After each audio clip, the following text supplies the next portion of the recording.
Монгол улсын ерөнхийлөгч бүгд найрамдах Итали улсад төрөө ажил хийж байгаа. За энэ хүрээндээ бизнес форум болж байна, мөн бизнес туур болж байна.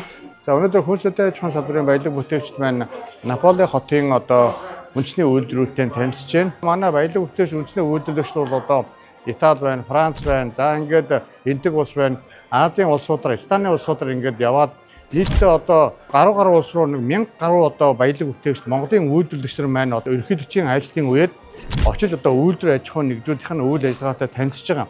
За ингээд танилцах явд бол мэдээж тухайн үйлдвэрлэлийн инновац, технологи, тэр ажилласан болсон хүчин, за тэр дотоод үйл ажиллагаа яаж зохицуулд юм байна. Өнөөдөр үндэсний үйлдвэрлэлийн хөгжлийн үе шат ямар хэмжээнд явж гин, бид хаана явж гин гэдэг маш олон юмыг энэ үндэсний үйлдвэрлэгчдийн компаниуд нь харж явдаг. Эндээс бид маш их туршлага судалж байгаа.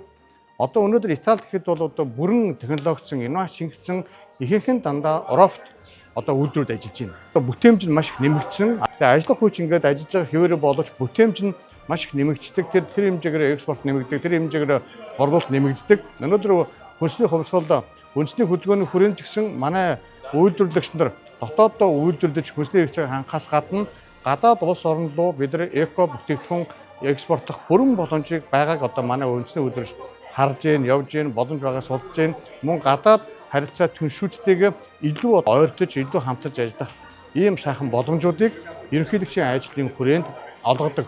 Тэгэхээр өнөөдөр манай аж ахуйн нэгжид маань өнөөдөр ингээ хэдий танилцаад явж байгаа ч гэсэн эргээд энэ явсан газруудтайгаа харилцаа холбоо тогтоогоод бизнесийн шинэ хамтрагчаа олоод ингээд цаашдаа экспортыг том өвд хаалга нээгдэж байгаа нь бол энэ ажлын бүрэлдэхүүнд багтаж явж байгаа бизнес эрхлэлийн бас нэг давуу тал юм аа.